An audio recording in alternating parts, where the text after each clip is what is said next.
It was the sort of December morning that made one think kindly of church bells and Christmas puddings. Frost clung to every hedge in St. Mary Mead, and the smoke from the chimneys curled upwards like ribbons. The village, being what it was, had already begun its preparations for the annual Christmas fête at Mistletoe Manor, the grandest house in the parish, and, as Mrs. Bantry liked to say, the only one with a proper ballroom. Mrs. Weatherby, the current chatelaine of Mistletoe Manor, had revived the tradition of hosting the fête after a lapse of 20 years. She was a brisk woman, recently widowed, who took pride in her efficiency and her charity. The fête, to be held that Saturday, was to raise funds for the restoration of the old church bells, a project close to the vicar's heart and, naturally, the subject of much village conversation. The bells of St. Mildred's had not rung in 3 years, ever since the clapper of the largest, Old Faithful, as the villagers called it, had vanished without explanation. Some said it had been stolen for the value of the bronze. Others whispered, with lowered voices, that it had been taken as part of some unholy ritual by a visitor to the manor in those days. Miss Marple, when such matters arose at her tea-table, merely smiled and murmured that people do tend to notice what's missing rather more than what's been replaced. That morning, Miss Marple received an invitation from Mrs. Weatherby herself. It was hand-delivered by young Tom Jenkins, who worked at the post office but took odd jobs on the side. "A personal note, miss," said Tom, a little breathless. "Mrs. Weatherby says she'd be honored if you'd attend the opening of the fete. Special guests, you know." Miss Marple thanked him with her usual gentleness and tucked the envelope neatly under her sewing basket. "How very kind," she said, "though I do wonder why Mrs. Weatherby should suddenly find herself in need of me." She said no more, but later that afternoon, when she strolled to the high street for a tin of barley sugar, she noticed several small things. Mr. Larkin, the churchwarden, was speaking in an anxious whisper to the vicar outside the greengrocer's. Mrs. Pierce, the housekeeper at Mistletoe Manor, looked pale and distracted, as though she had not slept. And the new maid at the vicarage, a pretty girl from the north named Elsie, was in tears, murmuring that she wished she'd never come to St. Mary Mead at all. Something is not quite right, Miss Marple thought, and it will not be the weather that's to blame. The fête day dawned bright but cold. The villagers came in their Sunday best, the stalls were laid out with holly and mince pies, and the brass band from Much Benham struck up a lively tune. At noon, Mrs. Weatherby gave her opening speech before the great oak doors of Mistletoe Manor, with Miss Marple standing modestly among the crowd. "My dear friends," said Mrs. Weatherby, "it gives me great pleasure to—" Her words were cut short by a single, dreadful sound. From somewhere within the manor came the unmistakable crash of metal upon stone, a deep, ringing echo that silenced the crowd.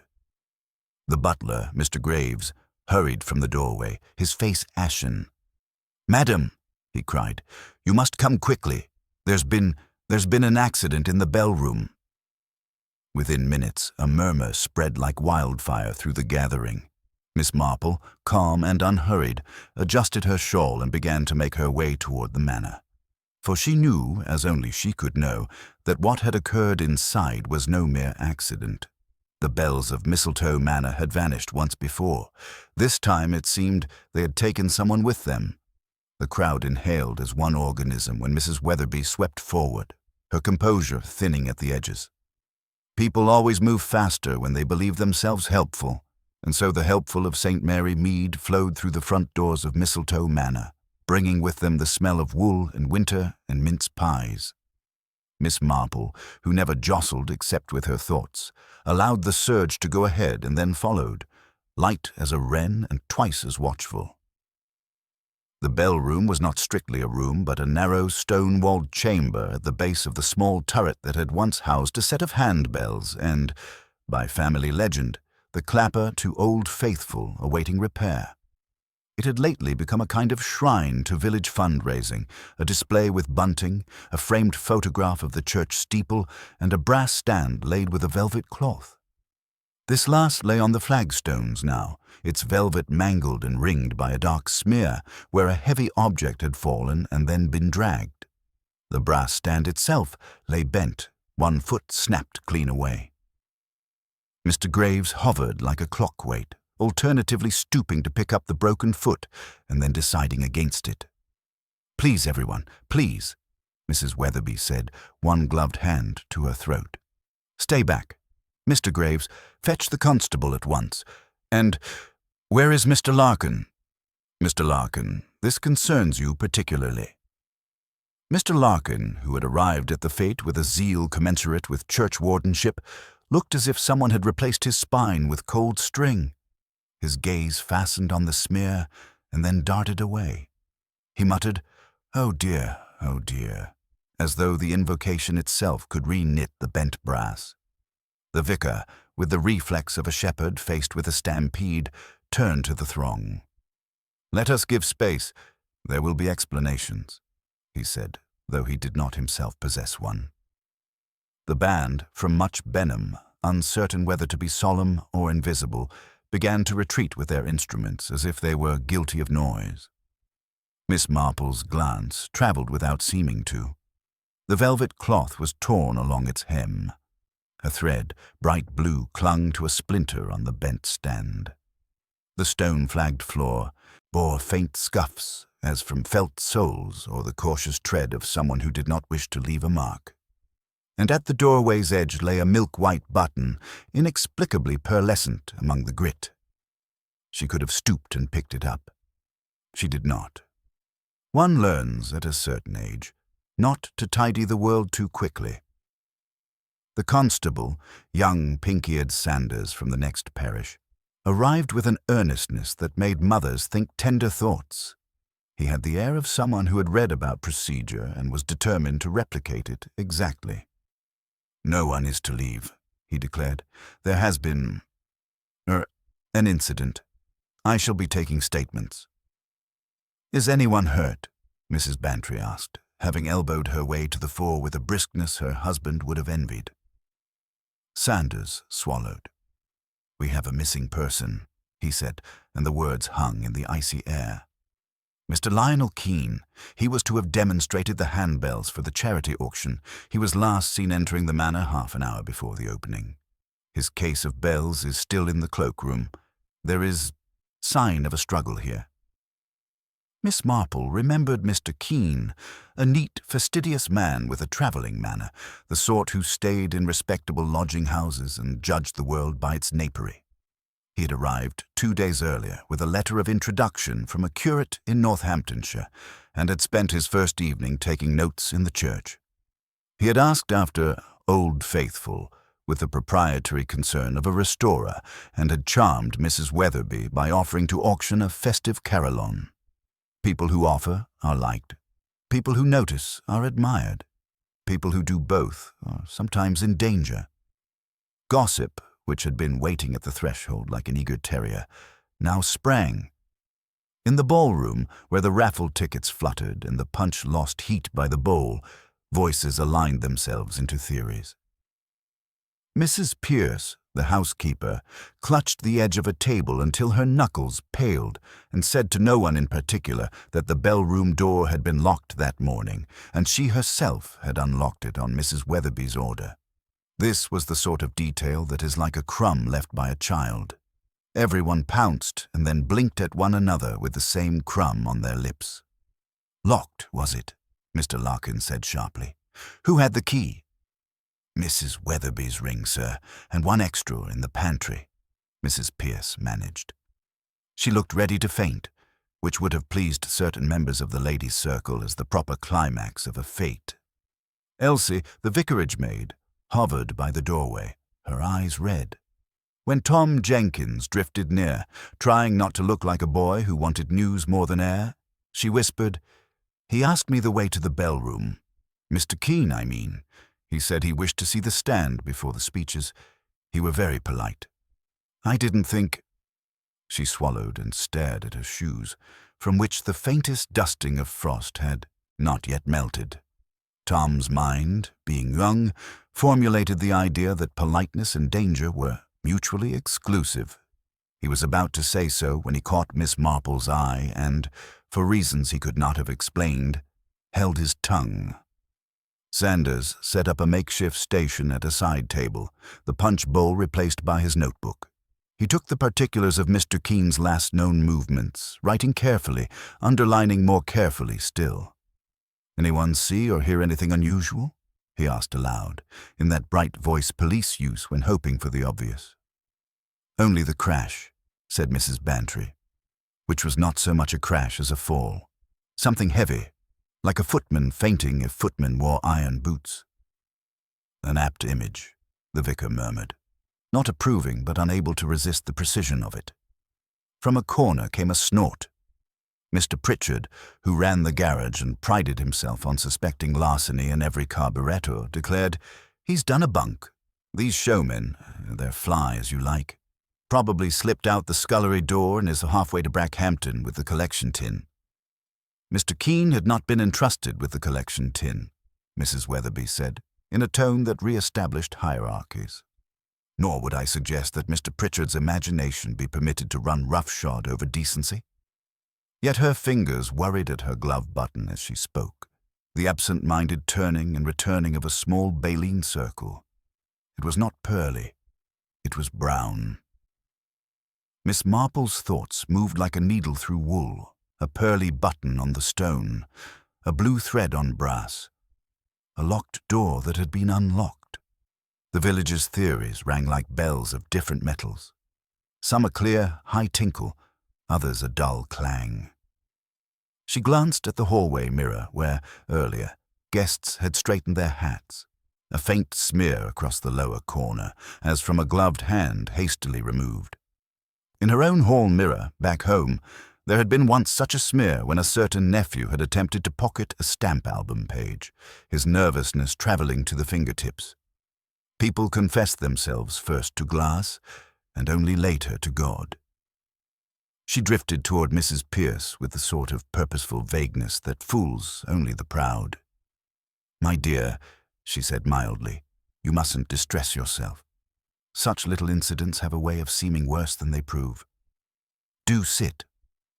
She guided the housekeeper into a chair and poured out a cup of rapidly cooling tea. "You've been with the family since before the war, haven't you? How reliable of you." The praise steadied Mrs. Pierce more than the tea. "Since Miss Weatherby came as a bride," she said, "and Mr. Weatherby, God rest him, always kept the bell-room shut when there wasn't company." "Did he indeed?" Miss Marple's eyes were half-lidded. "And today you opened it. How tiresome of the universe to reward good service with broken stands. One loses confidence." She dabbed her lip with a napkin and let silence nestle beside her words until it grew heavy enough for truth to perch upon it. "I suppose you meant to polish the brass a little, or perhaps lay out the velvet cloth to show best in the light. Such a pretty blue trim." Mrs. Pierce flinched in the way that honest people do when an accident has been worse than they meant. "It looked dusty, and I thought the parish would like it to shine." Her gaze slid toward the pantry corridor. "I sent Elsie for the key." Across the room, Elsie, hearing her name by that mysterious village acoustics that carries guilt more surely than music, looked up. She said only for a minute, Elsie whispered to Tom, who had not asked. Only a minute. Saunders returned, more hurried now, a young man who had touched the edge of complication and felt it give way. "There are marks," he announced, along the corridor to the side entrance. Something heavy dragged, but the side door from the terrace was bolted from inside. "Inside?" Mrs. Weatherby repeated, struck by the contradiction. "Yes, madam." Sanders wet his pencil. "Which means either our missing man is still in the house or—" he faltered before the implications. "Or someone bolted it after him," Miss Marple said gently, as if completing a child's puzzle. She looked not at the door, but at the people, how they arranged themselves, whom they stood behind, where their eyes lingered. Human arrangements, she knew, were as telling as any mark on stone. The band, unable to bear the silence, tried a waltz sotto voce. and then abandoned it. Outside, frost clung to the hedges with dogged persistence. Inside, tea cooled and tempers warmed and theories multiplied like ivy. The fate, which had promised the safe, bright noise of charity, had given the village instead a hush, and into that hush poured memory and fear and a dozen small secrets that until that morning had seemed harmless as pins. Miss Marple folded her gloves with great care, as one might close a hymn book. There would be statements, and then the slow accretion of detail. There would be the obvious suspect, she was certain, who would fit so well into the rough outline that he must be wrong. For now, she wanted the tiniest thing, time enough to look again at the stone floor and the bent stand and that blue thread catching a draught no one else had felt. It was very slight, very silly, and very human, this business of bells and vanishing. And when things are very human, Miss Marple knew, the truth is seldom far away. As the afternoon wore on, the fete faltered into a kind of polite disarray. The laughter that had filled the hall an hour before had been replaced by careful murmurs and the rustle of overcoats. Mrs. Weatherby, despite her best efforts to appear unshaken, had ordered the stalls to close early. Constable Sanders had taken statements from nearly everyone and was now standing at the foot of the grand staircase, frowning at his notebook as if it were the true culprit. The air was thick with the smell of extinguished candles and uneaten plum cake. Miss Marple, having quietly assisted Mrs. Pierce into a chair and seen her provided with a restorative cup of tea, lingered in the entry hall. She did not look like someone observing an investigation. Rather, she looked like someone absent-mindedly admiring the wallpaper. But her gaze had paused twice on the same patch of carpet where faint, muddy streaks led from the corridor toward the side door. Not the large, deliberate smears of a heavy drag, but the light, skipping prints of someone who had gone out quickly, and then, perhaps, come back again. Mrs. Bantry approached, her face flushed with indignation and excitement. "My dear Jane," she whispered, "it's simply horrid, isn't it? One thinks of Christmas and then murder, or something very near it." Miss Marple lifted her brows mildly. "Oh, I wouldn't be so hasty, Dolly. There's no proof that poor Mr. Keene is dead. One mustn't let imagination take the lead before the facts have had their turn. But a trail of blood, or whatever that dreadful mark was, and the man gone. What else could it be?" "There are a number of possibilities," Miss Marple said softly. "You know, I once had a cousin whose husband disappeared after a parish dinner. Everyone assumed the worst, but it turned out he had simply gone off to join a concert party. He was most musical, though in other respects quite unreliable." Mrs. Bantry looked unconvinced but comforted. "Still, one feels something awful has happened. Mrs. Weatherby looks fit to faint. She was quite devoted to that Keene fellow, I believe." Miss Marple turned her head a fraction. "Devoted? Well, perhaps not devoted, but rather attentive. You know the way widows can be when a new gentleman arrives in the village. Not improper, of course, but hopeful. I dare say she enjoyed his admiration." Miss Marple's eyes twinkled faintly. "Yes, hope can be a most inconvenient sentiment when trouble is about. It clouds the eyes." At that moment, Constable Sanders approached. He had the awkward air of a man compelled to speak before he fully understood what he was saying. "Miss Marple, ma'am, Mrs. Weatherby has asked that no one leave the premises until we've searched the house. I've 2 men coming from Much Benham to help look about the grounds. I hope you don't mind waiting." "Not in the least," Miss Marple said pleasantly. "I've always found waiting to be rather revealing."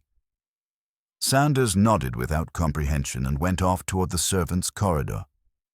Miss Marple, following him with her eyes, noticed that the young constable's boots left damp, square impressions on the marble floor.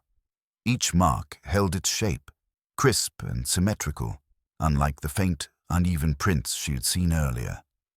Those had been from lighter shoes, perhaps indoor, slippers, and with just enough mud to suggest a step outside into the garden. The thought lingered as she wandered into the drawing room where the remnants of the fete committee huddled together. The vicar stood by the fireplace, his long fingers clasped before him like someone resisting the impulse to wring them. Mrs. Weatherby sat near the hearth, her face pale and composed, though her eyes darted at every sudden sound. "I can't imagine what possessed him," she was saying as Miss Marple entered. "Mr. Keene seemed perfectly content this morning. He was in such spirits, he even played a few notes on one of the old bells before breakfast. He said the tone reminded him of something. A memory, he called it. How peculiar." "Memories often are, my dear," said Miss Marple gently. "Did he speak of where he meant to go after the fete?" Mrs. Weatherby shook her head. "No, only that he had something to finish in the bell-room before the opening. I assumed he meant arranging the display." "And no one else entered the room before the speeches?" "Not that I know of," Mrs. Weatherby replied, glancing uneasily at Mrs. Pierce. The housekeeper hesitated, her eyes dropping to her lap. Miss Marple took the liberty of settling herself in a small chair by the window. "Forgive me for asking, but did Mr. Keene have any particular interest in the old clapper, the one from Old Faithful?" At this, the vicar started. "Indeed he did. He questioned me at some length yesterday afternoon about its disappearance, seemed quite fascinated by the story. I told him the unfortunate truth, that it was never found. I rather fancy he believed it had been stolen for profit." "And you disagreed?" Miss Marple asked. "I told him," the vicar said with mild severity, "that there are relics in every parish that simply vanish with time. Decay, carelessness, mischance. One cannot ascribe everything to malice." Miss Marple smiled faintly. "One can't, no. Though sometimes I think it's not malice that hides things but shame, a far stronger force in most communities." Mrs. Weatherby looked up sharply, but before she could speak, Sanders reappeared at the doorway. "We've found something," he announced. "A trail through the garden goes as far as the well by the orchard. Looks like someone dragged something heavy that way." The vicar crossed himself before he realized what he was doing. Mrs. Weatherby made a faint sound, half gasp, half sob. "The well. Oh, heavens! It hasn't been used in years." Miss Marple rose with quiet grace. "Perhaps, then, we should go and see that it hasn't been misused?" The path to the orchard wound past the rear terrace, where frost still silvered the flagstones. Sanders led the way, lantern in hand, and behind him trailed a small procession of villagers and servants, their breath ghosting in the cold air. The garden had that hollow quiet peculiar to winter afternoons, when sound travels farther and every step feels intrusive. At the well, Sanders lifted the lantern over the low, mossy stones. The rope, frayed and weathered, hung limply down the shaft. Beside it lay a small pile of earth, recently disturbed, and an object half buried, a scrap of blue velvet caught on a thorn of bramble. Miss Marple bent to examine it. "Ah," she murmured. "Our cloth from the bell stand, I fancy." Sanders frowned. "You think he fell in, ma'am?" "I think," Miss Marple said softly, "that someone wanted it to look so." Sanders stared at her. "But why would anyone—" "Why, my dear constable," Miss Marple interrupted, her voice light, "for the same reason anyone does anything unpleasant, because they wish to hide something else entirely. The question is, what?" From the manor came the muffled toll of the dining-room clock. Striking 4, the sound echoed through the frosty air, hollow and deliberate. The villagers shivered as though it were a funeral bell. Miss Marple's eyes lingered on the well's rim, on the patch of disturbed earth, and then, farther off, on the small set of prints she'd noticed earlier, fading into the distance where the path curved toward the churchyard. They were delicate prints, like those of a woman's shoes, and one, she saw with quiet certainty, was missing a button.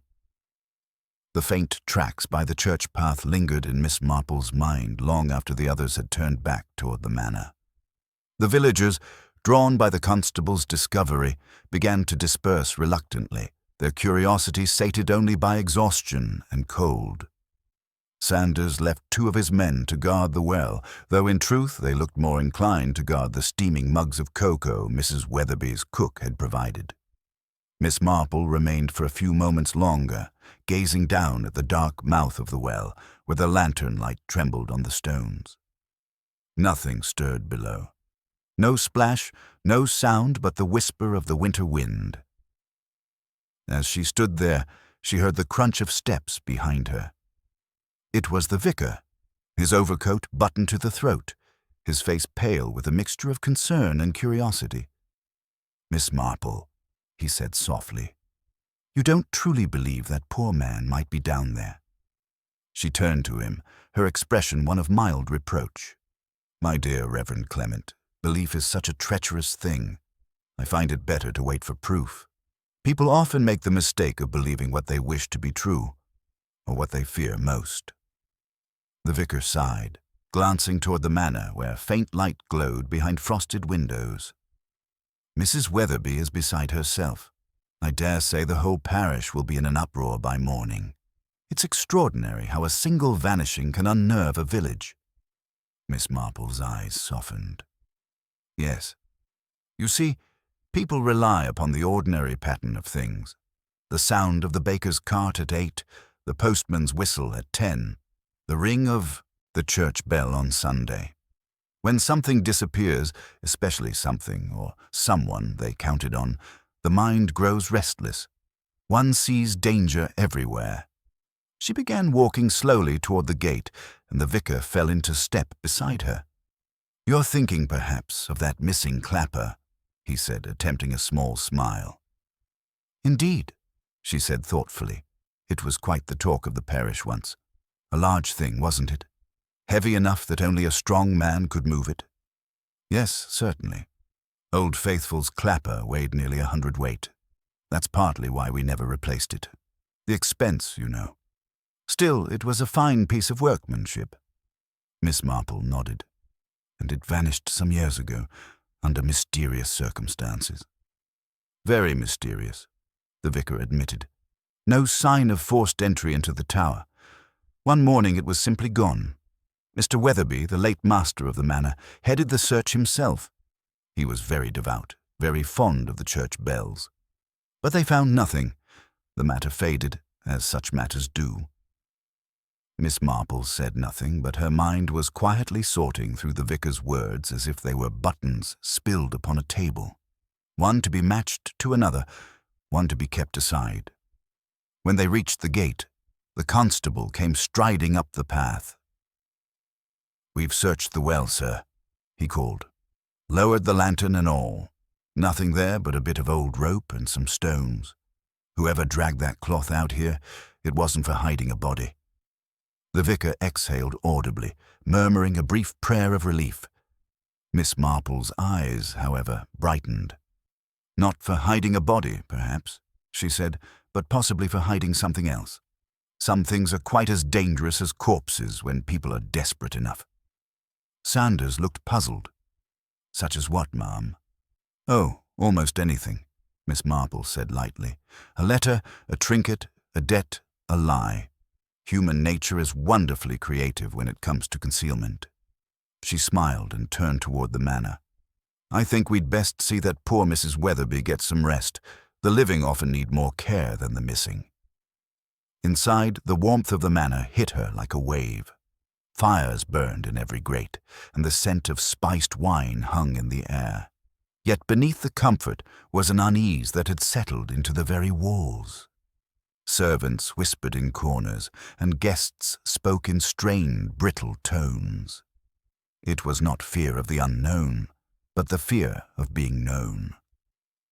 Mrs. Weatherby sat by the fire in the drawing-room, her hands clasped tightly around a handkerchief. She looked up as Miss Marple entered. "He isn't there, Miss Marple. Constable Sanders says there's nothing in the well. Then where has he gone?" "Perhaps not far," Miss Marple said gently. "People seldom go far when they've unfinished business." "Unfinished business?" "Yes, my dear. I believe Mr. Keene came upon something or someone he was not meant to see." She took a seat opposite Mrs. Weatherby and glanced briefly at the glove lying on the mantelpiece. You've lost a button, I see." Mrs. Weatherby blinked, startled. "A button? Oh, yes, I suppose I have. I hadn't noticed." She looked down at her right glove, where a small gap yawned near the wrist. "How very observant of you." Miss Marple smiled. "Not at all. Buttons and people have this in common. They go missing at the most inconvenient moments." She let the comment hang delicately, then added, "You were very fond of Mr. Keene, weren't you?" Mrs. Weatherby stiffened. "Fond? I hardly knew him. He was pleasant company, yes, but nothing more. I've been in mourning for my husband, as everyone knows." "Indeed," Miss Marple said softly. "Grief can make us seek companionship, though, can it not? Even in unlikely places." The widow's eyes flashed briefly, then dimmed. "You think I'm foolish," she said bitterly. "But you didn't know him as I did. He was charming, kind. He listened." Her voice faltered. "He asked about my late husband, about the house, about the bells. I thought he meant to help with the restoration fund. But perhaps he meant something else entirely." "What did he ask about the house?" "Oh, little things," she said vaguely. "The bell room, the old tower, the storage cellars. He was curious about history, you know. He even asked whether my husband kept any drawings or blueprints of the manor's original structure. I found it odd at the time, but he said he was researching local architecture." Miss Marple's mind stirred. "And did your husband, by chance, keep such papers?" "Yes, somewhere in the study. I hadn't the heart to go through them. Mr. Keene was to have looked them over next week." Miss Marple leaned back, knitting her fingers. How unfortunate that he should vanish before doing so. One wonders whether he found what he was looking for sooner than expected. Before Mrs. Weatherby could reply, Sanders appeared again, looking flustered. "Begging your pardon, ma'am," he said, addressing both women. "We've found Mr. Keene's satchel under the side staircase. Looks like it was hidden there. Inside, well, you'd best see for yourself." He set the satchel on the table and opened it carefully. Inside lay a folded map, some tools, a small brass object wrapped in cloth, and a notebook. Miss Marple leaned forward as Sanders unwrapped the cloth, revealing a small, bell-shaped fragment of metal, greenish with age, but unmistakably bronze. Mrs. Weatherby gasped. "That's part of Old Faithful." "It must be." Miss Marple's eyes glinted in the firelight. "So Mr. Keene did find something after all," she murmured. "And perhaps someone else found him." The vicar, entering at that moment, looked from one face to another. "What in heaven's name does it mean?" "It means," Miss Marple said quietly, "that the past has begun to ring again, and not everyone will like the sound." Outside, the church clock struck 5, each chime deep and solemn. Within the manor, not a soul spoke as its echo faded, leaving behind a silence that felt like a held breath.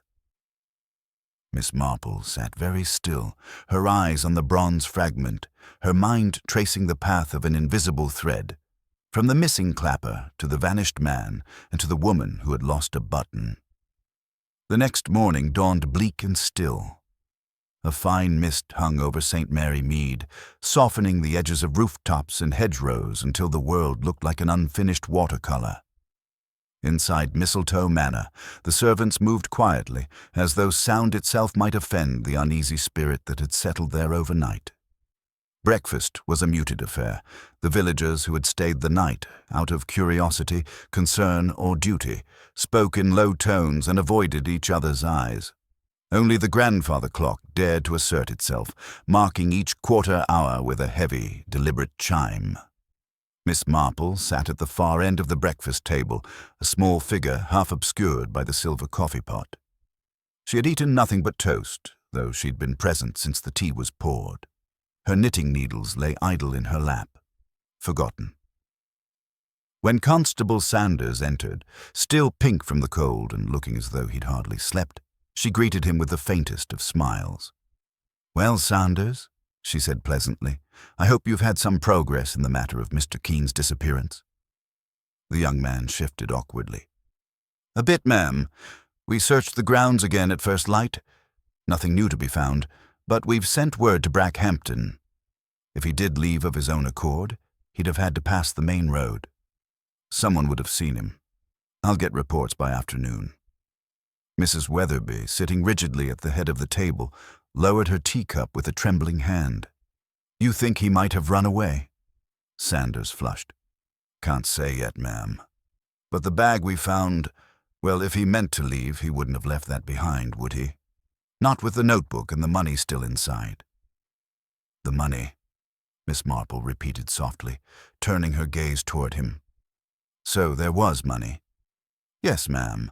A decent sum in notes, neatly folded." He frowned. "Strange thing, too. He'd written an entry in his notebook yesterday morning. Just one line. It says, 'Bell restored. Truth near enough to touch.' That's all." The room fell silent. The vicar looked troubled. "Restored? But the bell hasn't been restored. It hasn't even been recast." "No," Miss Marple said slowly. "But Mr. Keene may not have meant the church bell. He might have meant a bell of another sort altogether." Sanders blinked. "Another sort, ma'am?" "Metaphorically speaking," she said mildly. "People do use such phrases when they feel a revelation is close, when something long silent is about to sound again. A guilty conscience, for example." Her words seemed to hang in the room, uncomfortably clear. Mrs. Weatherby's eyes flickered down to her gloves resting on the table beside her plate. One was fastened. The other showed the same missing button Miss Marple had noticed the previous night. The older woman's fingers twitched toward it, then withdrew. The vicar, eager to dispel the tension, said hastily, "Perhaps it was a figure of speech. Mr. Keene was a man of, well, dramatic temperament, wasn't he?" Mrs. Weatherby managed a strained nod. Yes, he did like to turn a phrase, always quoting poetry. She gave a brittle little laugh that no one joined. Miss Marple looked thoughtful. "Poetry often hides truth in rhythm, my dear, but one must listen to the pauses as well as the words. Silence can say as much as speech." She turned to Sanders. "This piece of metal, the fragment from the bell, has it been examined properly?" "Sent it to the station, ma'am. Sergeant Hales'll have a look, but it seems genuine enough. It's been in the ground a while, though. There's dirt and corrosion on it." "Ah," said Miss Marple softly. "So someone unearthed it recently." Sanders frowned. "You think it was buried?" "Oh, I shouldn't think it buried by chance. Things that go missing have an odd habit of turning up just when someone needs them to." She gave a faint sigh. "In my experience, when the past begins to reappear, it's because someone's been digging in places they shouldn't." After breakfast, the manor seemed to exhale its tension in whispers. Servants gathered in pairs, whispering over their dusters and trays, while Mrs. Bantry made herself useful by directing them all, her enthusiasm entirely untempered by fear. Miss Marple took the opportunity to walk through the morning room and out into the small courtyard behind the house, where frost still lingered in the shaded corners. The air smelled faintly of damp earth and wood smoke. There she found Elsie, the vicarage maid, carrying a basket of coal. The girl started at Miss Marple's appearance, nearly dropping the basket. "Oh, I didn't see you, ma'am." "That's quite all right," Miss Marple said kindly. "You've been up since early, haven't you?" "Yes, ma'am. Mrs. Pierce sent me to help the kitchen." Miss Marple nodded, glancing at the girl's boots, which were thick and sensible, and flecked with mud. "You were out yesterday evening, weren't you? Near the garden, perhaps?" Elsie hesitated. "Only for a moment. I went to fetch some firewood from the shed. It was after all that commotion." Her voice dropped to a whisper. "I heard them saying Mr. Keene was gone. I was frightened, so I ran straight back." "Of course," said Miss Marple gently. "And you didn't happen to see anyone on your way?" The girl bit her lip. "No one exactly, but I thought I saw a light near the orchard, moving like someone carrying a lantern. I thought it was one of the constable's men, but, well, they were all still at the manor when I came in." Miss Marple's eyes sharpened slightly. "What time was that, do you think?" "Just before 9, ma'am." "Thank you, my dear. You've been very helpful." Elsie flushed with the shy pride of the unnoticed suddenly noticed. When she had gone, Miss Marple turned slowly toward the orchard. The fog was thinning, revealing the faint outline of the well where they had searched the night before. Someone had been there after all. And yet, why? By midday, the police had returned from Brackhampton with little news. No one had seen Mr. Keene on the road or at the station. It was as though he had vanished into the mist itself. But Miss Marple knew better. People do not vanish. They are hidden, sometimes by others, sometimes by their own foolishness. She requested a brief word with Sanders and the vicar in the study. The desk was still strewn with Mr. Weatherby's old papers, maps, receipts, yellowed letters. Among them lay the rolled blueprint Mr. Keene had evidently been studying. Miss Marple unrolled it carefully. "There," she said softly, pointing to a faint outline beneath the drawing of the bell tower. "Do you see that small square marked behind the storage cellar?" The vicar peered over her shoulder. "Good heavens, an old passageway. I never noticed that before." "Most likely bricked up long ago," Miss Marple said. "But if Mr. Keene had seen this plan, he might have gone looking for it, and if someone didn't wish him to find it—" Sanders swallowed hard. "Then they might have stopped him." "Precisely," said Miss Marple, folding the plan with delicate fingers. "The question, Constable, is not merely who silenced Mr. Keene, but what he uncovered before they did." Her voice softened as she looked toward the frost-blurred window. "Truth has a way of echoing, even through stone, and I dare say it won't be long before we hear it again." The rest of the day unfolded beneath a heavy sky, low and grey as pewter. The mist that had drifted through the gardens in the morning never quite lifted. It clung to the hedgerows and blurred the outlines of Mistletoe Manor, so that the house seemed a little unreal, half vanished in its own secrets. Inside, the mood was no better. Constable Sanders had returned from another fruitless search of the cellar and looked as though his youthful confidence had been wrung out of him. The vicar, ever conscientious, had insisted on accompanying him, though his face had grown paler with each descent of those damp stone steps. Miss Marple, meanwhile, sat quietly in the morning-room, her knitting abandoned beside her as she studied the folded blueprint of the house spread across her lap. Mrs. Weatherby had retreated to her chamber after luncheon, claiming a headache. Miss Marple had watched her go with an expression that was neither pity nor suspicion, but a mild, sad understanding, the sort of look one gives a person who has started down a path from which there is no turning back. When the clock chimed 3, Sanders came in, shaking the dust from his sleeves. "Nothing, ma'am," he said, addressing Miss Marple, though she had not asked. "The cellar walls are solid as they come. No sign of any passage or false door." Miss Marple looked up at him over the rim of her spectacles. "Quite so," she said. "Yet this plan plainly shows there was one once. Things can be bricked up as easily as they are built, Constable. Did you notice anything odd about the masonry? Any patch newer than the rest?" He frowned. "Well, now you mention it, there's one stretch behind the wine racks. Looks cleaner. Could be just the damp, though. Or a good coat of lime wash," Miss Marple murmured. "People who hide things often tidy up afterward. It's their downfall, really.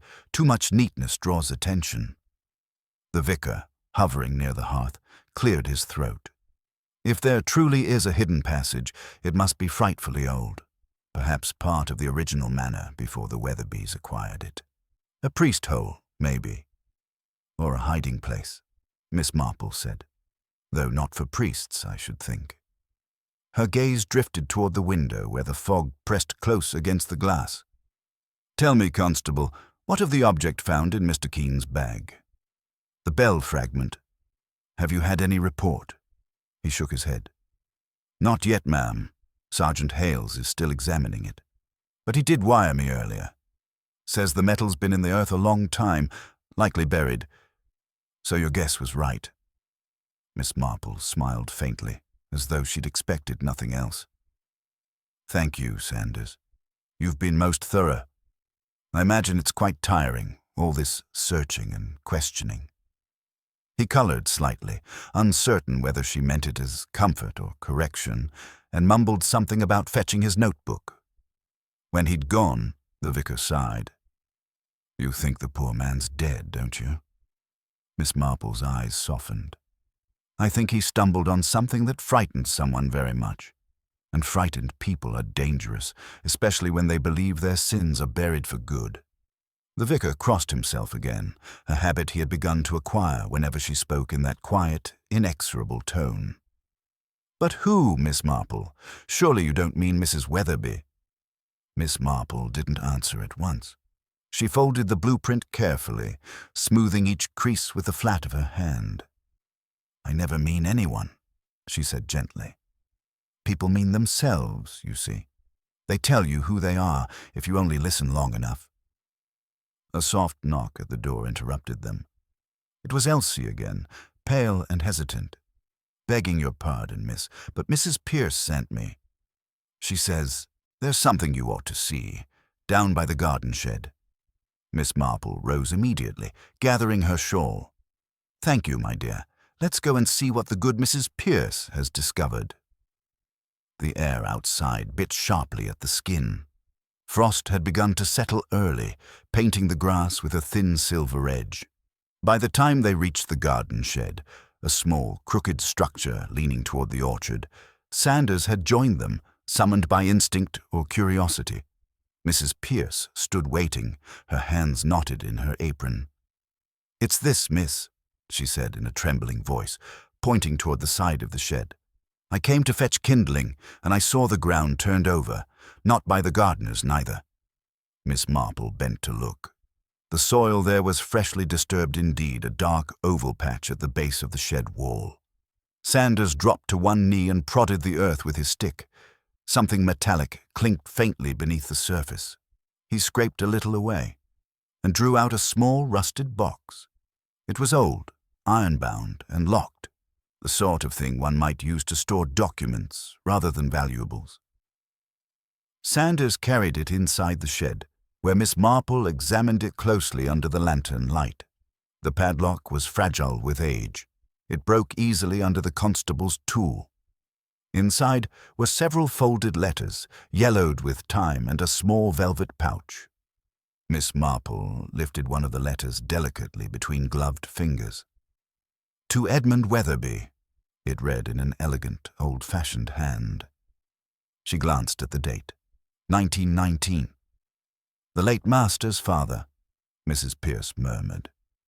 I remember seeing that name in the family Bible. Miss Marple unfolded the letter and read a few lines silently. Her expression changed almost imperceptibly. An eyelid lowered, a breath caught, but when she looked up, her voice was perfectly calm. These appear to be love letters, very old ones, addressed from a woman signing herself C. Mrs. Pierce gasped softly. Catherine, perhaps. That was the housemaid who disappeared years ago, just after the war. They said she ran off with a soldier.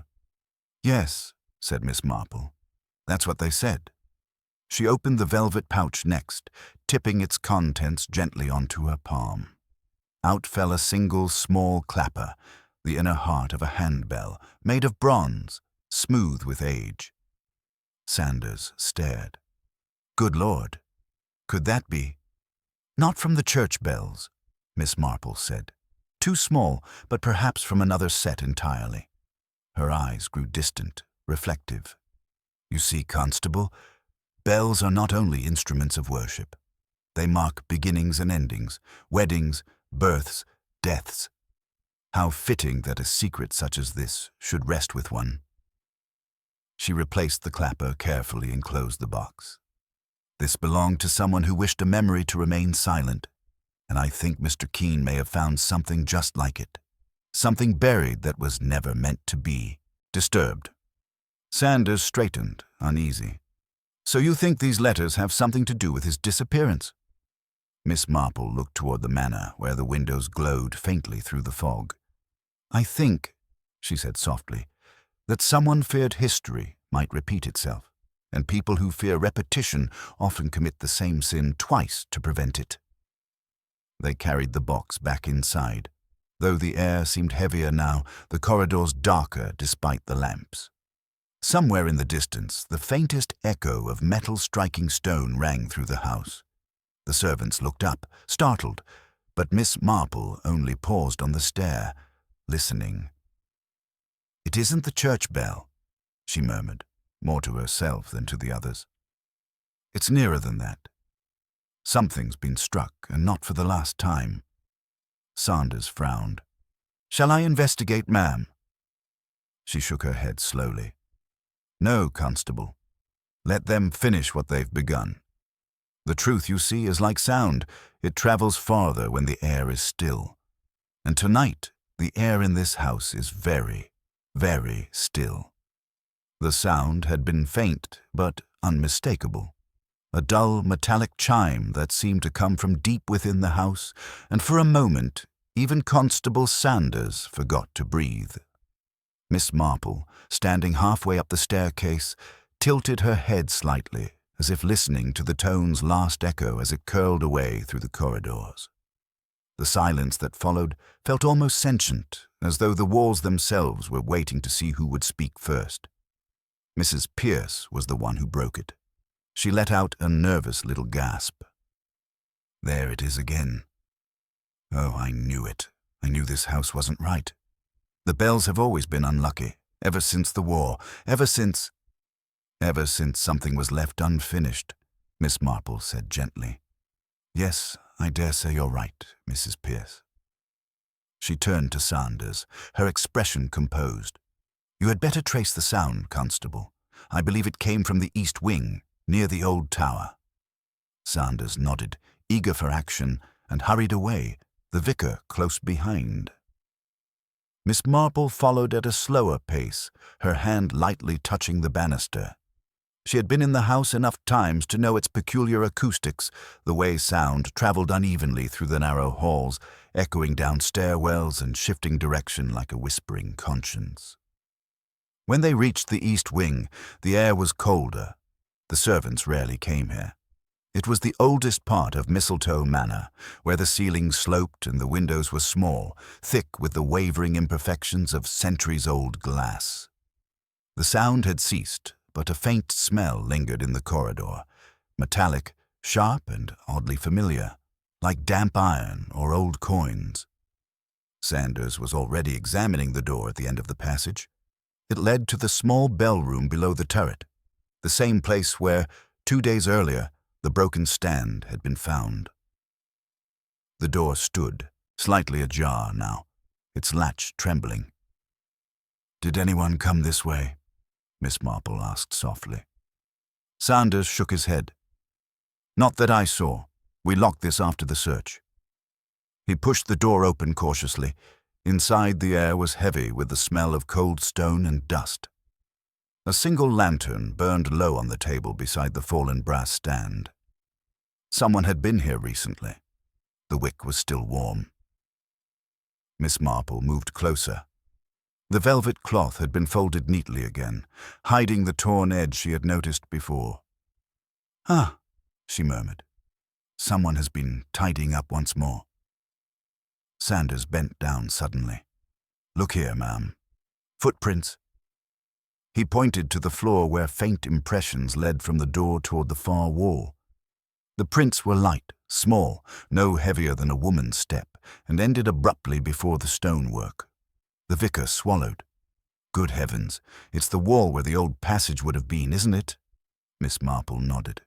"Yes, and if I'm not mistaken, that section has been altered. See how the mortar differs in shade. A skilled mason would notice, but most of us look only for cracks, not for too much perfection." She stepped forward, her eyes narrowing as she studied the wall. Her fingers brushed against the edge of one stone, smooth in most places, but just beneath the surface she felt a slight depression, almost invisible. "Ah," she said again, softly this time. "Constable, would you hand me that poker from the hearth?" Sanders obeyed, though he looked uncertain. Miss Marple pressed the tip gently into the depression. There was a muted click, followed by a sound like an exhalation. A section of the wall shifted inward by a fraction, revealing a narrow, vertical crack. The vicar crossed himself involuntarily. "Merciful heavens," he whispered. Sanders stared. A hidden door, still working after all these years. He pushed carefully, and the panel swung open with surprising ease, revealing a small passage beyond. The air that came out was stale and cold, but not unbreathable. Miss Marple took the lantern from the table and stepped forward without hesitation. "Careful, Constable," she said. "We wouldn't want to disturb anything more than we must. The truth, like dust, settles thickest where it's least welcome." The passage was narrow, barely wide enough for one person, and it sloped downward. The walls were rough stone streaked with the remnants of old lime wash. After a few paces, the corridor widened slightly, opening into a small chamber no larger than a pantry. And there, in the center of the floor, lay a shape covered with a dark cloth. Sanders froze. "Oh, Lord," he murmured. "It's him, isn't it?" Miss Marple approached slowly. The cloth was the same blue velvet from the bell stand, now stained darker in places where damp had set in. She lifted a corner, revealing a man's face, pale, waxen, and unmistakably still. Lionel Keene. The vicar turned away with a prayer, half-whispered under his breath. Sanders knelt, touching the man's wrist, though he already knew what he would find. "He's been dead at least a day," he said hoarsely. "Poor devil." Miss Marple's expression was grave but calm. "And yet," she said softly, "not so poor as he might have been. Look at his hands, Constable. The fingernails are clean, no sign of struggle. The wound on his temple, small and neat, more from a fall than a blow. I suspect he was already unconscious when he came here." Sanders frowned. "Brought here, you mean?" "Yes, and covered, quite deliberately, with this cloth. Someone meant to conceal him, but not permanently. The velvet would never have held up long against damp." The vicar blinked, confused. "But why hide him here at all? Why not dispose of him properly?" "Because," Miss Marple said gently, "they couldn't. Whoever did this needed time, perhaps time to arrange another story. You see, Reverend, concealment is a very practical thing. It buys hours, sometimes days, while the mind invents an excuse the heart can live with." She set the lantern down beside the body, its glow casting long shadows on the stone. Mr. Keene was close to the truth. That much we can be certain of. The question now is, whose truth did he discover? Sanders straightened, grim-faced. "We'll take him up, ma'am, and see to it proper. But I'll need to speak to everyone again. Mrs. Weatherby most of all." Miss Marple nodded. "Yes, I imagine that will be necessary. Though I should advise gentleness, Constable. When people have spent their lives preserving appearances, it's often kindness, not accusation, that undoes them fastest." As they turned to leave the passage, a faint draught stirred the lantern flame. Miss Marple paused, glancing back once more at the narrow chamber. Her eyes rested on the wall above the body, where something faintly glimmered, a mark scratched into the stone. She leaned closer. It was a single letter, carved crudely but deeply. "See," she whispered. Her expression softened, almost wistful. So the past does speak after all. Poor Catherine. Sanders looked at her, puzzled, but she only smiled faintly. "I'll explain soon enough, Constable. But first, I think Mrs. Weatherby must be told that her bells have rung again." They emerged into the corridor, the hidden door closing silently behind them. The air of the manor felt heavier now, almost listening. As Miss Marple led the way back toward the main hall, the distant grandfather clock began to chime the hour. Its tone was deep and sorrowful, and for the first time in many years, it sounded precisely like a funeral bell. The grandfather clock's chime faded slowly through the hall, each note lingering like a sigh. The sound carried up the stairwell and down the corridor where the household had gathered once more, drawn by instinct to the place where news, good or bad, was sure to come. Mrs. Weatherby stood near the drawing-room door, her posture rigid, her eyes wide and unblinking. The lamplight cast hollows beneath her cheekbones, giving her a strange, haunted beauty. When Constable Sanders approached, she seemed to know what he was about to say before he spoke. "It's Mr. Keene, isn't it?"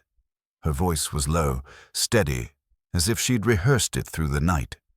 "You've found him?" Sanders hesitated. "Yes, ma'am, I'm sorry. He was in a hidden room below the tower." Her hand went to her throat. "Below the tower?" Miss Marple, standing just behind Sanders, stepped forward gently. "A small chamber, my dear. It seems part of the original structure. He had been there since the night of the fete." There was no cry, no collapse, just a slow, inward shudder, as though Mrs. Weatherby had turned to stone from the inside out. She whispered, almost absently, "The tower. I told him not to go there after dark." Sanders looked uncomfortable. "If I might ask, ma'am, did you know about that passage?" She shook her head. "No, at least not truly. My husband mentioned once that there were old storerooms beneath the house, sealed before his grandfather's time. I never thought—" She trailed off, her gaze wandering toward the fire. "He must have gone down there on his own." Miss Marple's tone was soft, but the question within it was sharp. "Then someone else must have followed him. He could not have closed that hidden door behind himself." The widow's eyes flickered toward her, then away again. "I suppose not," she murmured. The vicar cleared his throat awkwardly. "Mrs. Weatherby, if it's not too painful, was there any quarrel between you and Mr. Keene? Anything that might have caused tension?" "Quarrel?" She gave a short, brittle laugh. "No, he was kind. Charming. Too kind, perhaps." She stopped herself, visibly gathering her composure.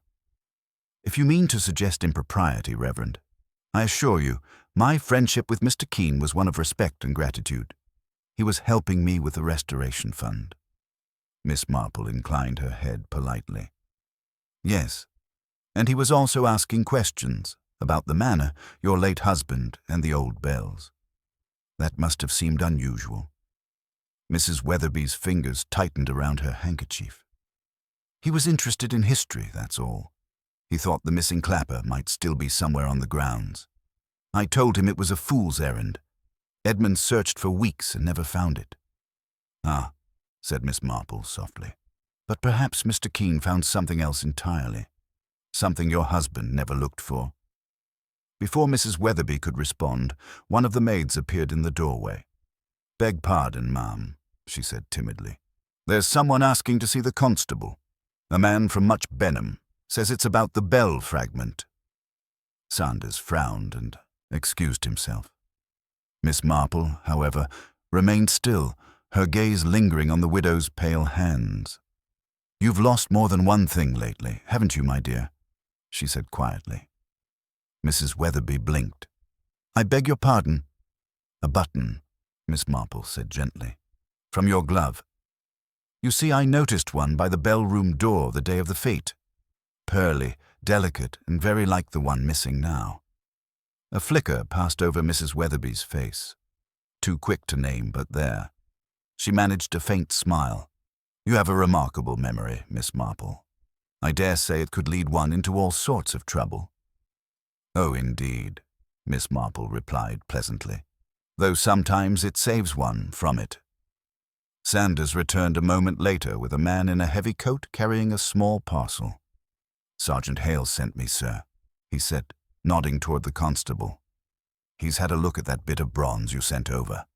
Says it's from the same metal as the old church bells, but not from one of them, part of a smaller casting, likely handbell size." "Handbell," Miss Marple repeated thoughtfully. "Yes, ma'am. There's also traces of wax on it. Candle wax, maybe, and some letters scratched along the edge, though they're faint.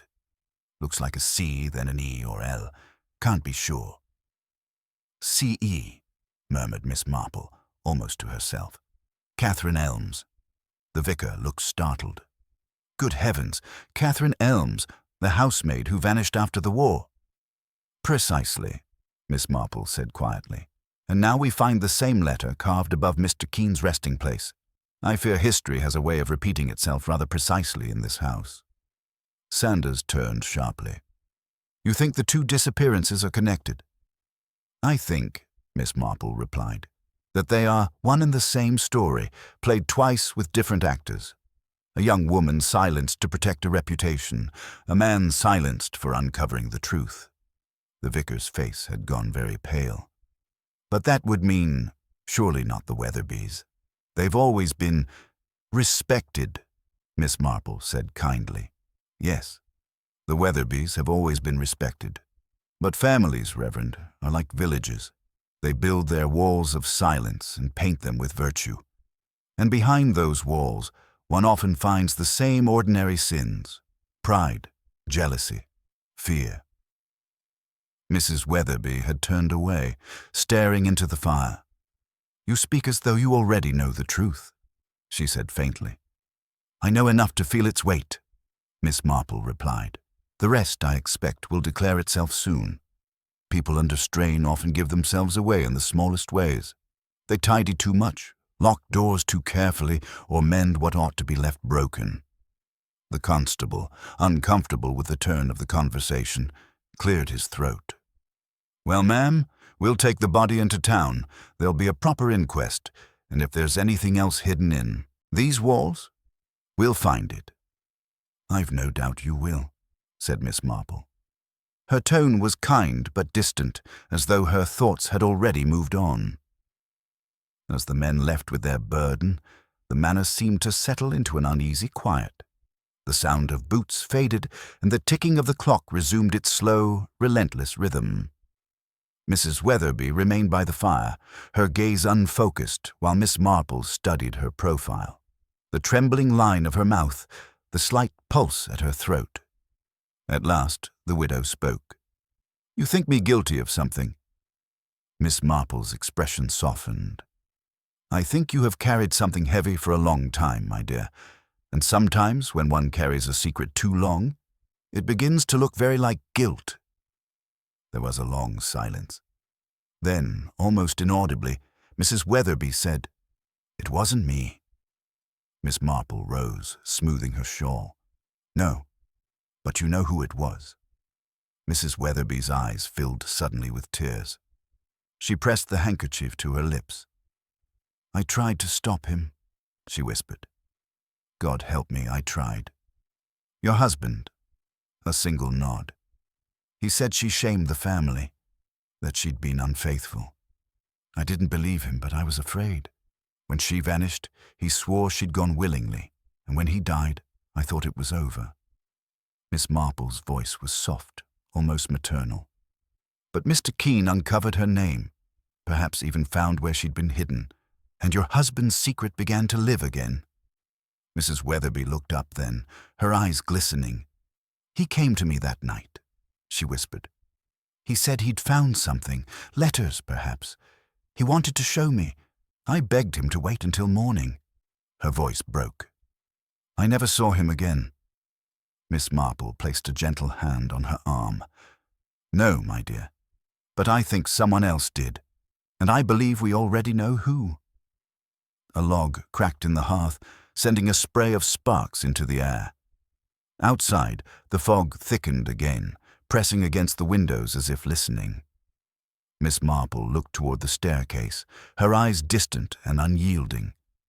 It's time, she murmured, for the last of the bells to be heard. Miss Marple remained still for a long while after Mrs. Weatherby's confession, watching the dying fire as though reading meaning in its last quiet embers. The house was hushed around them. Even the servants seemed to move more softly, as if afraid to disturb whatever truth still lingered unspoken between the two women.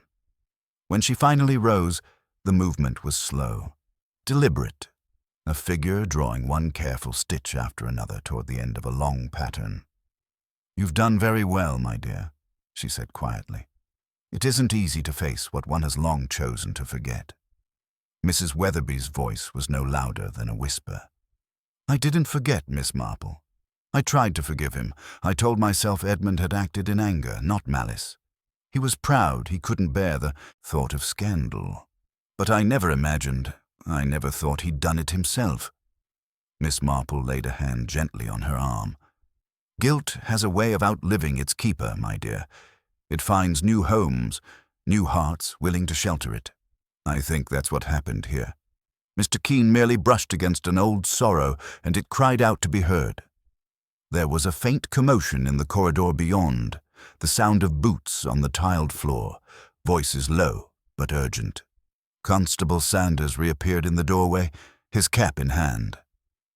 "Pardon, ma'am," he said to Mrs. Weatherby, "but we've found something else. In the old cellar behind the wine racks, there's a space bricked over.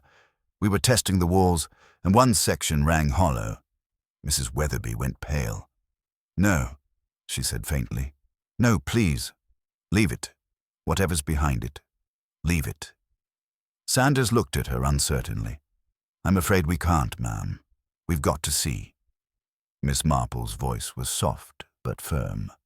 "Yes, my dear, it's best to let them. The dead do not rest well behind lies." The widow swayed slightly, then straightened, her chin trembling.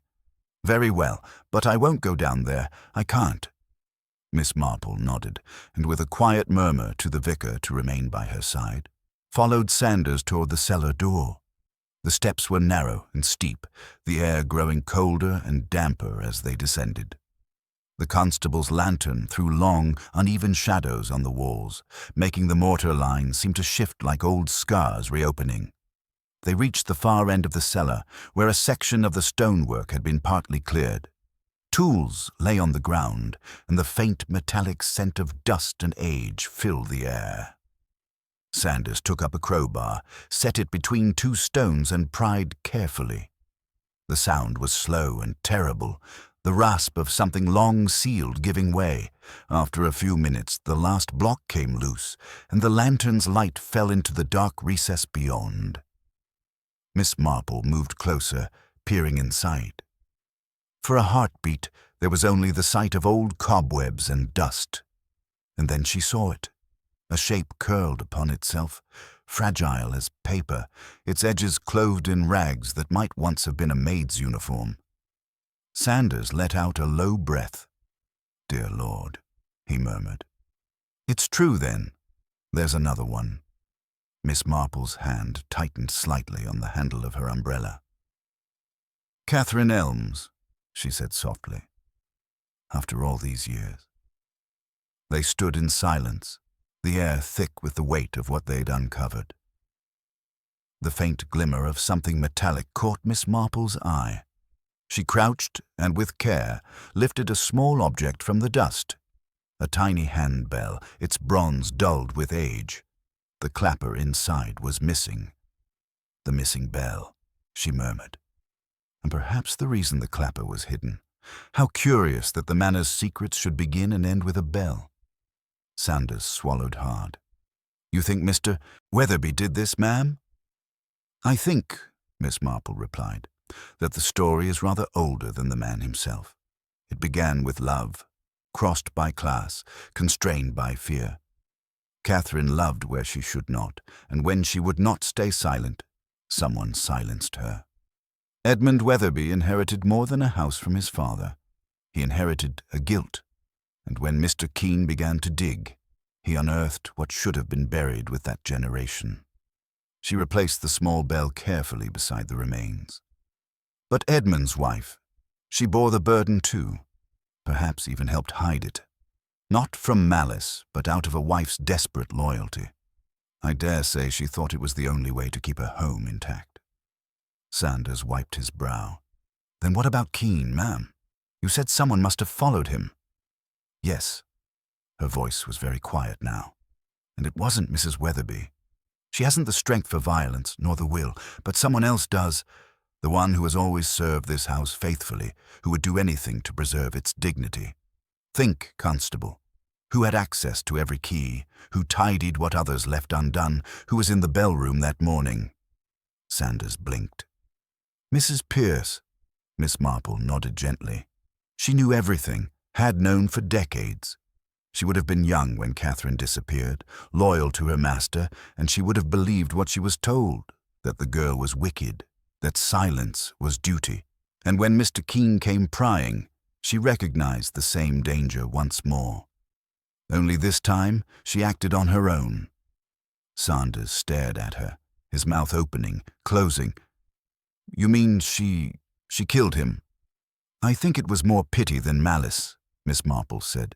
He must have told her he'd found Catherine's name, perhaps even guessed where she was hidden.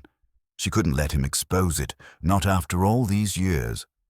So she followed him into the bell-room, struck him when he turned, and hid him where no one would think to look. A servant, tidying the mess her masters left behind. They climbed the steps in silence, the truth following them like a shadow. When they reached the hall, they found Mrs. Pierce standing near the doorway, her apron twisted between her hands. Her face was white, her eyes hollow. I knew you'd find it, she said softly, before anyone could speak. I heard the stones come down. I couldn't stop you this time. Sanders stepped forward. Mrs. Pierce, I must... She raised a hand, weary but steady. No need, Constable. I'll come quiet. I've had enough of hiding ghosts. Miss Marple looked at her with deep pity. You kept their secrets too well, my dear. It's a terrible thing, loyalty untempered by truth. The house seemed to sigh then, as though relieved of some long-held breath. Mrs. Weatherby appeared at the top of the stairs, her eyes wide with disbelief, and the vicar moved quickly to steady her. As Sanders led Mrs. Pierce away, Miss Marple stood beneath the tall clock, listening to its patient ticking. It's over, the vicar murmured beside her, his voice uncertain. No, she said softly. Not over, only quieted. The bells of Mistletoe Manor won't ring again, Reverend. But perhaps at last they can rest. Outside, the fog had thinned to a faint mist.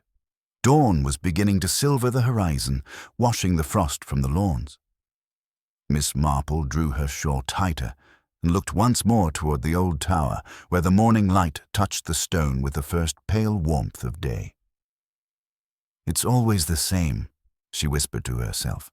A little vanity, a little fear, and then a tragedy that outlives them all. People do such foolish things in the name of love, and worse still, in the name of pride.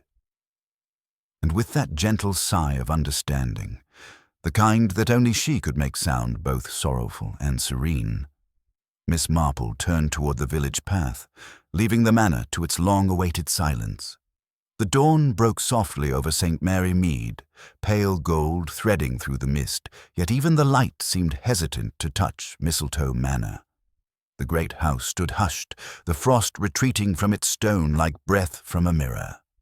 Constable Sanders' cart had gone an hour earlier, carrying Mrs. Pierce toward Brackhampton, and the echoes of its wheels had faded into the distance, leaving behind a stillness that felt at once peaceful and unbearably heavy. Miss Marple lingered a while in the manor's front hall, her eyes resting on the faint tracks in the marble where the cart had passed. She had seen many endings in her time, some tragic, some merely sad. But this one bore the peculiar weight of two lives bound by the same mistake, repeated a generation apart. It was always thus, she reflected. The sins people thought they buried were merely planted, to grow again when someone curious enough came along to dig. Mrs. Weatherby appeared on the staircase, still in her dressing gown, her face drawn, but strangely calm. She confessed everything, she said quietly. Before they left, Mrs. Pierce asked me to forgive her. Can one forgive such a thing, Miss Marple? One can try, Miss Marple said gently. She acted out of fear, not malice. Fear for you, for the family name, for what people would say. It is a dreadful master, fear. It makes good women do unpardonable things. Mrs. Weatherby came down slowly, resting one hand on the carved banister. She told me she remembered that night, the night Edmund found Catherine's letters. My husband wanted to burn them, but Mrs. Pierce begged him to let her handle it. She said she could make it all disappear. He agreed. He thought she meant to send the girl away quietly. Her voice trembled. Instead, she silenced her forever. Miss Marple inclined her head. I imagine she told herself it was kindness. Such self-deception is not rare, but it doesn't lessen the burden. The widow's eyes glistened. All these years, I thought Edmund's restlessness, his temper, it was grief for the war. I never guessed it was guilt. Perhaps it was both, Miss Marple murmured. One sorrow often masks another. The two women sat by the cold hearth for a long moment, the silence between them companionable in its honesty. From outside came the faint sound of the village beginning to stir, the milk cart's creak, the chatter of sparrows, the distant chime of St. Mildred's half-broken clock. Life, patient and undeterred, went on. At length, Miss Marple rose and took her shawl. "You'll have visitors today," she said softly. "The papers will print their stories, and people will talk. They always do. But the talking fades in time. It is the truth that remains." Mrs. Weatherby stood as well, her voice low but steady. "And what am I to do with that truth?" "Live with it," said Miss Marple, "and perhaps make something better of it. You have your husband's fortune and the church bells still waiting to ring. It would be fitting, I think, to let their sound return, to remind the village that even silence can be broken." The widow's eyes filled again, but she nodded. "Yes," she whispered. "Yes, I'll see it done." Miss Marple gave a small, approving smile. "Good. The living must always do what the dead cannot." Outside, the frost had melted into a soft glisten over the hedgerows. As she walked toward the gate, Miss Marple met the vicar coming up the drive, his coat buttoned tight against the morning chill. He lifted his hat respectfully. "I hear it's over," he said. "Insofar as such things can be," she replied. "The truth is like the tide. It goes out, but it always leaves a mark." He walked beside her a few paces. "I never quite know what to say to you at such times, Miss Marple. You make it sound so inevitable." "Oh, but it is," she said mildly. "People behave according to what they are. They can no more help it than the river can help its course. One learns to read the currents." The vicar smiled faintly. "And you read them better than anyone I know." They paused by the churchyard gate. Across the square, a group of villagers stood talking in low voices, their expressions a mixture of pity and grim fascination. Miss Marple's eyes softened as she looked at them. "It will give them something to talk about for a fortnight," she said.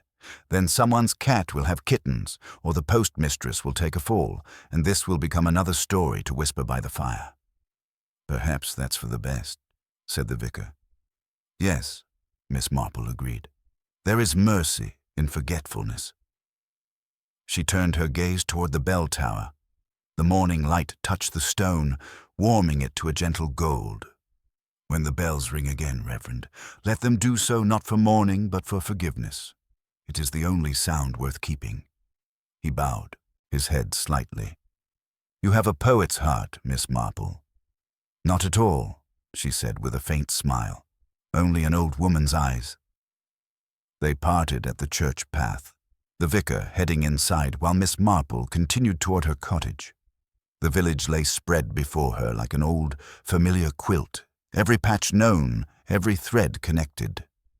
She passed Mrs. Bantry's gate, where the lady herself was already pruning roses, and exchanged a polite greeting, though Miss Marple could see the eager curiosity behind her friend's smile. She would have her story before the morning was out, and she would tell it with more color than truth, but that was as it should be. The truth, Miss Marple thought, belonged to quieter places. When she reached her own garden, she paused by the gate, breathing in the scent of frost and damp earth. Her kettle would be waiting, and she had a bit of plum cake left from yesterday. Yet before going in, she turned once more toward the distant tower of Mistletoe Manor, barely visible through the trees. The bells would ring again soon. She had no doubt of it. Mrs. Weatherby would see to that, not out of pride, but from a need to set things right, to make sound where silence had been her punishment. Miss Marple's eyes softened. "Poor Catherine," she murmured. "You were only a girl in love. They'll ring for you too, my dear."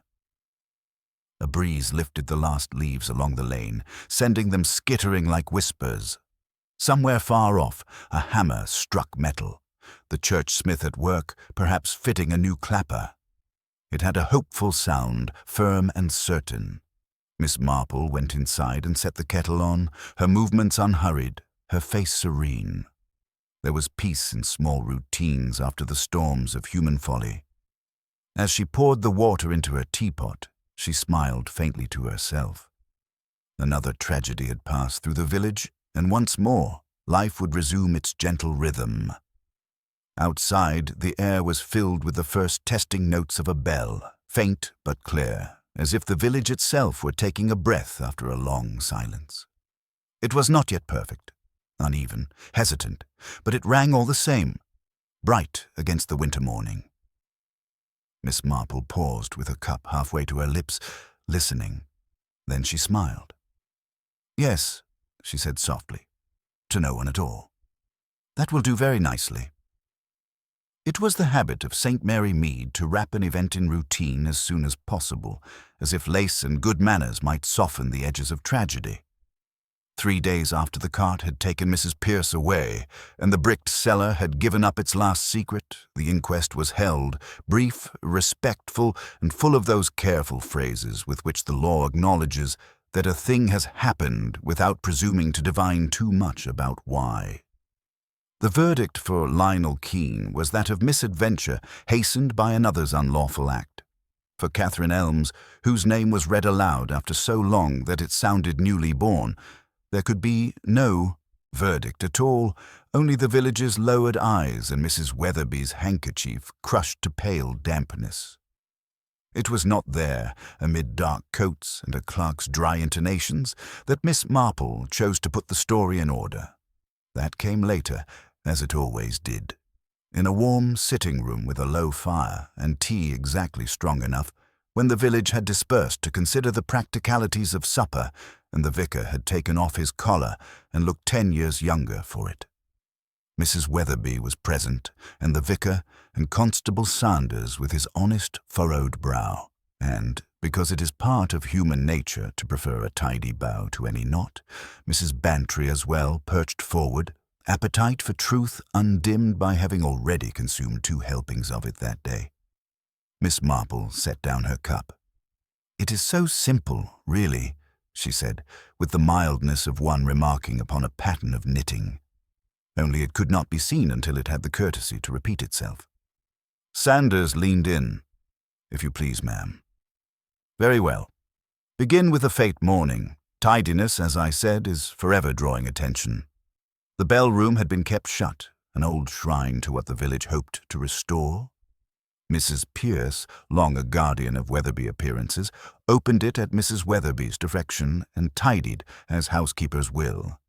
She laid out the blue-hemmed velvet. In doing so, she snagged a thread. There it was on the broken stand after the crash, and she left the room with the knowledge that a door now ajar in the mind might be closed in stone if need be. The vicar shivered delicately. "And Mr. Keene?" "He had been hunting in 2 directions at once," Miss Marple said. "Backwards, toward the war years, and a missing girl no one quite wished to remember, and downwards, into the house itself. The blueprint told him there was a chamber below the tower. His satchel told us what else he had found. The small bell and the fragment of its clapper scratched with a C and an E. He had read the old letters, Catherine's letters. He had understood that a bell had marked a love no household ledger could enter." Mrs. Weatherby's eyes were on the fire. "He came to show me that night," she said softly. "He said the truth would help me. And so it might have. Miss Marple returned, not unkindly. "But truth is like a bell as well. Once rung, it cannot be unrung." Mrs. Pierce heard the first notes in his questions. She had heard them, you see, many years before, when Edmund Weatherby, the elder, was alive and proud, and a frightened servant girl wept in the scullery. Then she had chosen silence as duty. It made her indispensable. It also made her dangerous. Sanders' pencil had appeared in his hand without his noticing. "We believe she followed Mr. Keene after the opening, ma'am." "Yes. He went to the bell-room to be alone with his discovery. There are traces enough for a child to read. The light tread of indoor shoes, the smear on the mirror where nervous fingers lifted to a face, the pearly button at the door. That button belonged to our hostess." Miss Marple inclined her head gently toward Mrs. Weatherby. "Dropped innocently when she oversaw the preparations and spoke to Mr. Keene earlier. It confused the picture most usefully for a while. We are always so ready to suspect where the heart has recently stood. But the footprints were not hers. The scuffs told of felt soles and long practice in moving noiselessly about a house." Mrs. Pierce confronted Mr. Keene. Perhaps to plead, more likely to command. He turned. She struck. Not with murderous intent, I think. The wound was small, the sort the law calls unlucky. Unluckiness and intention make a frequent marriage. Mrs. Bantry let out the breath she had been holding. And then she hit him, there beyond the moving panel. Clever old house. "Clever servants," Miss Marple corrected gently. The panel had been used before by those who sealed Catherine within the cellar alcove. Mrs. Pierce knew the trick of it. She dragged the velvet with her, and later, to lead us away, she took a lantern to the well and left a scrap in the bramble, bolted the terrace door from within, and returned by the passage to bolt once more beside her sleeping conscience. If Elsie's eyes saw a light, it was because guilt dislikes the dark, even when it uses it. Sanders flushed with rueful admiration. "We might have missed that passage entirely, ma'am." "You were never going to," Miss Marple said, and smiled. The house desired to speak. Houses do, when their long patience is nearly done. And Mr. Keene, poor earnest man, woke a little, I think, before the end in that narrow place and pressed upon the stone with whatever he had left. He managed a letter only, the sea above him, a final act of witness that required no breath to complete. The room held its silence in respect. Outside, the last of the afternoon light slipped along the hedges like a cat going home by a familiar route. The vicar cleared his throat, eyes bright. "Then Edmund Weatherby, he did not kill Catherine himself." Miss Marple folded her hands. "I suspect he did not lay his hands upon her. Pride is rarely so practical. He allowed silence to act. He permitted a woman who worshipped propriety to manage what troubled him. When men call upon loyalty to accomplish cruelty, they often persuade themselves they have done nothing at all." Mrs. Weatherby's lips trembled. She set the teacup down carefully. "I will repair what I can," she said. "For Catherine first, for Lionel Keene also. If there is to be ringing at St. Mildred's again, let it be in their names." "Very right," Miss Marple said, with a little glow of satisfaction. "Names are what the dead most fiercely deserve." Mrs. Bantry dabbed at her eyes, then brightened, being constitutionally incapable of allowing solemnity to occupy every corner. "And Mrs. Pierce, do you think, well, the judge and so on, might show leniency?" "Perhaps," Miss Marple said. "Time is a magistrate too. It has already done part of the punishing. 30 years of nightly attendance upon a secret is a sentence most jailers could not contrive." Sanders nodded, chastened. "I'll tell the sergeant as much as can be told, ma'am." "As much as is needful," Miss Marple corrected, and her glance was kind. "The law is for the deed. The rest is for us." They spoke of practicalities after that, of masons and memorials, of a churchyard stone that would say only what must be said and leave the village to fill in the rest with kindness. Then, because life insists upon itself, there was seed cake, and Mrs. Bantry applauded it, and the vicar proposed that forgiveness was an excellent companion to tea. By the time they parted, the winter evening had drawn close, and the lamps along the lane had begun to throw their private halos upon the frost. Miss Marple walked home with the measured contentment of someone who has laid the last stitch of a pattern just where it ought to go. At her gate she paused, looking back across the hedges. The manor, set apart as all grand houses are, seemed smaller now, as if shedding its secrecy had lightened it. In the near distance, from the open door of the smithy, came the ring of hammer on metal. Resolute, bright, almost merry. The bells were mended in the weeks that followed. The village raised money with the good cheer that comes more readily when the worst thing imaginable has already happened and proved survivable. Mrs. Weatherby gave the greater part, and the vicar insisted that no plaque mention generosity in coin, only in courage. On a Sunday that smelled of snow and oranges, the new clapper was hoisted into place amid much advice and several incorrect suggestions. Miss Marple stood a little apart, shawl firm about her shoulders, and watched the rope pass from hand to hand. When the bell rang at last, it did so neither triumphantly nor mournfully, but like a voice finding itself after long silence, clear, humane, a little tremulous on the first note and steady thereafter. The sound went out over roofs and chimneys and into kitchens where kettles were set to boil and cats raised their heads in mild annoyance. It touched the manor tower, tracing the line of old stone with a fingertip of sound, and rested for a moment, one imagines, upon a narrow chamber where a letter had been scratched and a witness kept his word. People turned toward one another as they do when air changes. It is curious how ringing orders thought. Mrs. Weatherby, who had dressed simply and stood very straight, lowered her head. In her pocket lay a folded paper she meant to give the vicar later, the deed of a small bequest in Catherine Elm's name for the care of village girls in service, to remind them that work need not require silence. Miss Marple listened to the second peal, and the third, and felt a soft easing along the skein of her thoughts. She had never believed that detection was a matter of cleverness alone. It was a matter of attending, to threads and buttons, certainly, and to footprints and old plans, but more to the weather of the human soul, to fear which tidies too much, to pride which builds walls too straight, to love which, being thwarted, finds its own bell and rings it anyway. On her way home she met Elsie, who bobbed a shy curtsy and said, with the deep relief of the young, "It sounds nice, miss. Proper nice." "Yes, my dear," said Miss Marple. "It does." She made tea, as she always did, and cut the last slice of the cake that had outlived both scandal and sermon. She set a cup aside. Habit is partly prayer, and she liked to imagine there was always one more person expected, even if only a memory. Outside, the bell called the hour, no longer an apology, not quite a celebration.